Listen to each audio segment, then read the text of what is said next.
Hello students, to তোমালোকে request কৰি থকা কাৰণে ফাইনালি লৈ আহিছো আসামিজৰ কাৰণে কিছুমান কমন কোৱেশ্চন তোমালোকৰ হাফ ইয়াৰলি এক্সামৰ কাৰণে তো সিলেবাসত কি আছে সোৱা বৰ্গীত আহিব জিকিৰ আহিব প্ৰখস্তি আহিব তো তেনেকুৱা ধৰণৰ যি চেপ্টাৰ আছে গোটেইখিনি লিখি থৈ দিছো তো এফালৰ পৰা আমি চাই যাম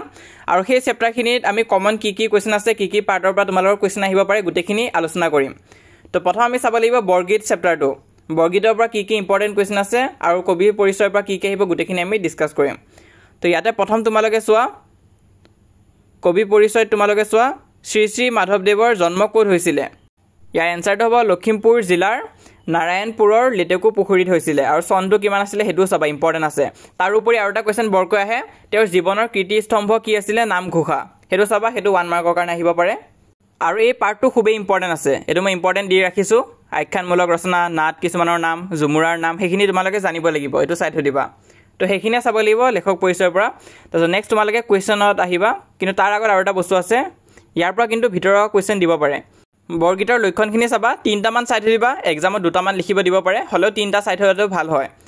তাৰ চাৰটা কোৱেশ্চন খুদে ইয়াত তোমালোকে সোৱা ব্ৰজাৱলী ভাষাৰ মূল ভেটি কি হয় মৈথিলী এটো চাবা ইম্পৰ্টেন্ট আছে মই আন্ডাৰলাইন কৰি থৈ দিছো তাৰপিছত কোৱেশ্চনৰ পৰা কি ইম্পৰ্টেন্ট আছে হেখিনি চাও হা তো ইয়াতে তোমালোকে উলাই লোৱা ইয়াত তোমালোকে চাবা খ নম্বৰটো ইম্পৰ্টেন্ট আছে তাৰপিছত উঙ প্ৰথম ছ আৰু দ্বিতীয় ছ এই কোৱেশ্চনখিনি চাবা এখিনি ইম্পৰ্টেন্ট আছে তাৰপিছত বৰ্গীতৰ মূল ভাৱ লিখা আহিব পাৰে খুবেই ইম্পৰ্টেন্ট হয় এটো নুচুৱাকৈ নাযাবা তাৰপিছত 4 নম্বৰ যোৱা 4 নম্বৰৰ ক আৰু গ টো চাবা 4 নম্বৰৰ পৰা ক আৰু গ টো ইম্পৰ্টেন্ট আছে হেতুটা চাই যাবা আৰু শেষত তোমালোকে 5 নম্বৰটো চাবা তো এখিনি হৈছে ইম্পৰ্টেন্ট আৰু ৰিপিট হৈ থকা কিছুমান কোৱেশ্চন এখিনি চালে তোমালোকৰ বৰ্গীতটো হোৱা বুলিয়ে ক'ব পাৰিবা তোমালোকে অলমোস্ট হৈ গৈছে আমাৰ এটা বৰ্গীত চেপ্টাৰটো এটা আমি যাম জিকিৰৰ পৰা কি ইম্পৰ্টেন্ট কোৱেশ্চন আছে আহা চাও তো ইয়াতে তোমালোকে পেজটো টাৰ্ন কৰা আৰু কবি পৰিচয়ত যোৱা ইয়াতে তোমালোকক আজান ফকিৰৰ আসল নামটো খুদিব পাৰে আসল নামটো কি হয় সোৱা হযৰত শাহ মিলন এটো তোমালোকে চাবা ইম্পৰ্টেন্ট আছে 1 মাৰ্কৰ কাৰণে আহিব পাৰে আৰু ওৱৰ্ড মিনিংত যোৱা ওৱৰ্ড মিনিংত তোমালোকে শব্দ অৰ্থত চাব লাগিব মুমিন আৰু ৰসুল এটোটা ইম্পৰ্টেন্ট আছে আহি থাকে ৰিপিট হৈ থাকে তাৰপিছত কোৱেশ্চন আনসাৰ যোৱা 1 নম্বৰ তিনটাই চাব লাগিব তোমালোকে জিকিৰৰ ৰচক কোন হয় জিকিৰ শব্দটো ক'ৰ পৰা আহিছে গোটেইখিনি কোৱেশ্চন ইম্পৰ্টেন্ট আছে 1 মাৰ্কৰ কাৰণে তাৰপিছত 2 নম্বৰ ওৱৰ্ড মিনিংখিনি চাবা ৰসুল মুমিন অলৰেডি মই কৈয়ে দিছো ইম্পৰ্টেন্ট হয় বুলি আৰু তাৰপিছত 3 নম্বৰটো চাবা 3 নম্বৰটো কিন্তু ইম্পৰ্টেন্ট আছে 3 নম্বৰটো নুচুৱাকৈ নাযাবা তাৰপিছত শেষত তোমালোকে চাবা 4 নম্বৰৰ পৰা ক আৰু খ টো চাবা 4 নম্বৰৰ ক আৰু খ টো ইম্পৰ্টেন্ট আছে সমাৰ্থক শব্দখিনিও চাব পাৰা তলত দিয়াখিনি তো এখিনি চালে তোমালোকৰ জিকিৰ চেপ্টাৰটো কমপ্লিট হৈ যাব তো এতিয়া আমি যাম প্ৰখস্তি চেপ্টাৰটোলৈ তো ইয়াতে মই কবি পৰিচয়ত আহি গৈছো প্ৰখস্তি চেপ্টাৰটোৰ ৰঘুনাথ চৌধুৰীৰ বিষয় আছে তো এখিনি তোমালোকে চাবা ভালকৈ আন্ডাৰলাইন কৰা পাৰ্টখিনি ইম্পৰ্টেন্ট হয় মই যোনখিনি আন্ডাৰলাইন কৰি থৈ দিছো হেখিনি তোমালোকে ভালকৈ চাবা আৰু এটা কোৱেশ্চন খুদিব পাৰে বিহগী কবি বুলি কাক কোৱা হয় ৰঘুনাথ চৌধুৰীক কোৱা হয় এটো তোমালোকে চাবা ইম্পৰ্টেন্ট আছে 1 মাৰ্কৰ কাৰণে তাৰপিছত কোৱেশ্চনত আহা কোৱেশ্চনত কি চাব লাগিব 1 নম্বৰ তোমালোকে ক আৰু খ টো চাবা দুটা ইম্পৰ্টেন্ট আছে ক আৰু খ টো চাবা তাৰপিছত নেক্সট তোমালোকে চাবা 3 নম্বৰটো চাবা ইম্পৰ্টেন্ট আছে তাৰপিছত 5 আৰু 6 টো চাবা 3 5 আৰু 6 3 5 আৰু 6 এখিনি চাবা ইম্পৰ্টেন্ট আছে আৰু শেষত তোমালোকে 7 নম্বৰৰ গ টো চাবা গ টো ইম্পৰ্টেন্ট আছে তো এখিনি চালে তোমালোকৰ প্ৰখস্তি চেপ্টাৰটো কমপ্লিট হৈ যাব তো এটো আমি চালো ইতিয়ালৈ তো গ্ৰুপ এৰ পয়েমখিনি আমাৰ কমপ্লিট হৈছে এতিয়া আমি নেক্সট চেপ্টাৰ যাম উদ্যোগী হোৱা চেপ্টাৰটোলৈ তোমালোকে যদি সাবস্ক্ৰাইব কৰা নাই চেনেলটো সাবস্ক্ৰাইব কৰি লবা আমি এনে ধৰণৰ ভিডিও আগলৈ আনি যাম আৰু গোটেইবিলাক সাবজেক্টৰে ডিসকাস কৰিম তো ইয়াতে উদ্যোগী হোৱা তোমালোকে কবি পৰিচয় আহি যাবা আৰু কবিয়ে কি লিখিছিলে সোৱা দেৱজিৎ ভুয়াই কি লিখিছে বাটাৰফ্লাই মি টু তো এইবিলাক হৈছে তেওঁৰ ৰচনা কিছুমান খুদিব পাৰে তোমালোকক তো কবি পৰিচয়খিনিৰ পৰা আমি কিছুমান চাব লাগিব হেখিনো আহে তাৰপিছত এতিয়া সোৱা কোৱেশ্চনত কি ইম্পৰ্টেন্ট আছে গ নম্বৰটো ইম্পৰ্টেন্ট আছে ঘ টো ইম্পৰ্টেন্ট আছে আৰু উঙটো আছে আৰু লাষ্টৰ দুটা তোমালোকে চাবা সেই দুটা কোৱেশ্চনো কিন্তু ইম্পৰ্টেন্ট আছে 1 মাৰ্কৰ কাৰণে তাৰপিছত লং কোৱেশ্চনত যোৱা 2 নম্বৰৰ পৰা তোমালোকৰ ক আৰু খ টো ইম্পৰ্টেন্ট আছে বৰকৈ ৰিপিট হৈ থাকে তাৰপিছত তোমালোকে যোৱা কোৱেশ্চন নম্বৰ 3 টো ইম্পৰ্টেন্ট আছে এটো বহুত ৰিপিট হৈ আছিল তোমালোকৰ যোৱা বছৰ এবছৰ আহিব পাৰে তাৰপিছত 5 আৰু 6 টো ইম্পৰ্টেন্ট আছে তো কোৱেশ্চন এখিনি ইম্পৰ্টেন্ট আছে তাৰ উপৰি তোমালোকে সমাৰ্থক শব্দ আৰু বিপৰীতাৰ্থক শব্দখিনি চাবা ইয়াৰ পৰা কিন্তু খুধে তো হেতু কাৰণে এখিনি স্কিপ নকৰিবা এই গুটেখিনি চাই যাবা তোমালোকে তো এখিনি চালে তোমালোকৰ উদ্যোগী হোৱা চেপ্টাৰটো কমপ্লিট হৈছে নেক্সট আমি যাম ভাৰতীয় সংস্কৃতি চেপ্টাৰটোলৈ তো এটো চেপ্টাৰ বহুত স্টুডেন্টছে ভয় খায় বহুত ডাঙৰ বুলি কয় কিন্তু আহা কিছুমান ইম্পৰ্টেন্ট কোৱেশ্চন চাই থৈ দিও এখিনি চালে তোমালোকৰ বহুতখিনি সহায় হ'ব বাকিখিনি নাচালেও এখিনি কোৱেশ্চন কিন্তু চাই যাব চেষ্টা কৰিবা তো ইয়াত কবি পৰিচয় আহা ইয়াত তোমালোকে আন্ডাৰলাইন কৰি থোৱাখিনি চাবা বাৰু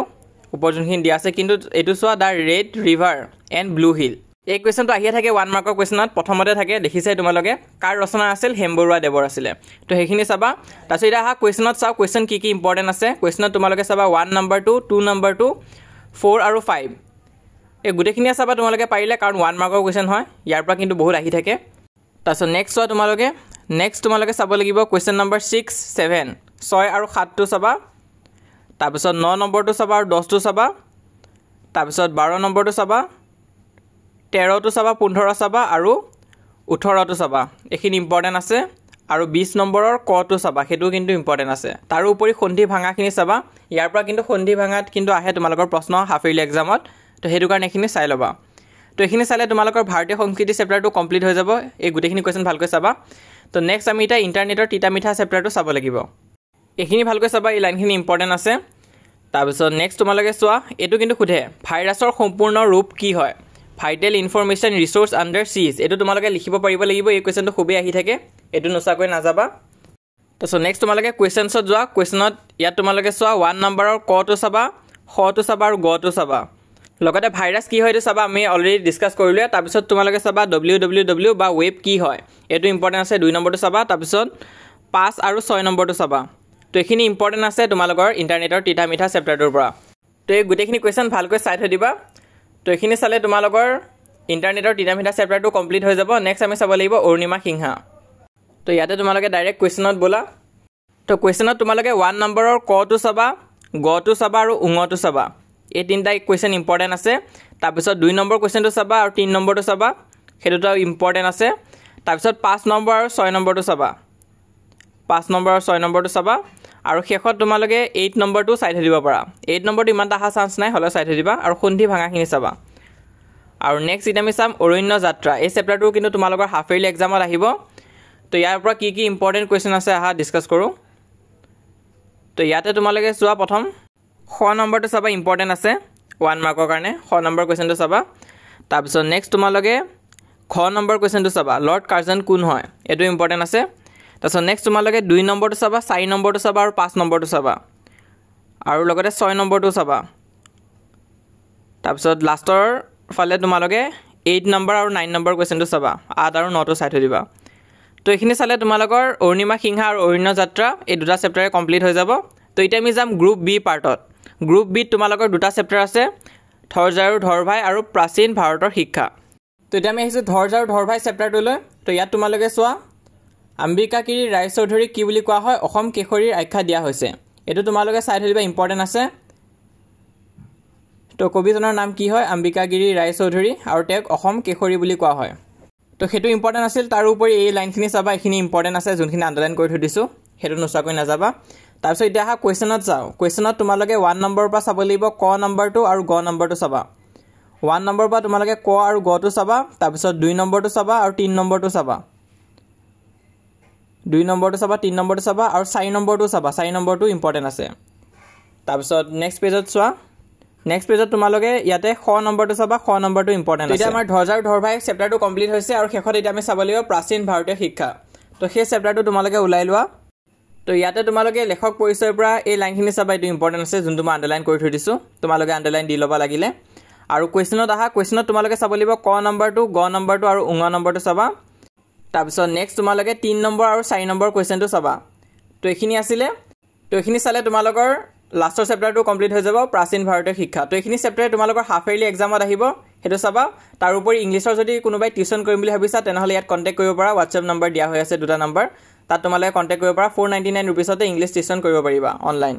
লগতে ইংলিছ সাবজেক্টৰ কাৰণে এনুকানছনা ভিডিওটা দিয়া হৈ আছে তাত আমি গুটেখিনি কমন ডিসকাস কৰিছো তো তোমালোকে সোৱা নাই যদি চাই লবা চেনেলত গৈ চেনেলটো সাবস্ক্ৰাইব কৰি থৈ দিবা লগতে যি হবলে ইটালে আমাক WhatsAppত ফলো কৰা নাই এখনকালে ফলো কৰি লোৱা লিংকটো পিন কমেন্টত দিয়া হৈ আছে সেই লিংকটোত ক্লিক কৰিলে WhatsApp পেজটো ওপেন হ'ব সেই পেজটো ফলো কৰি ৰাখিবা তাত আমি যিমান পাৰো তোমালোকক হাফ ইয়াৰলি কাৰণে সহায় কৰি যাম লগতে এটো হৈছে আমাৰ ইনষ্টাগ্ৰাম পেজ সাৰ্চ কৰিলে পাই যাবা তাতো ফলো কৰি ৰাখিব পাৰা কিন্তু মোস্ট ইম্পৰ্টেন্ট তোমালোকে আমাৰ এই চেনেলটো সাবস্ক্ৰাইব কৰি ৰাখিবা আমি যিমান পাৰো তোমালোকক সহায় কৰি যাম হাফ ইয়াৰলি এক্সামৰ কাৰণে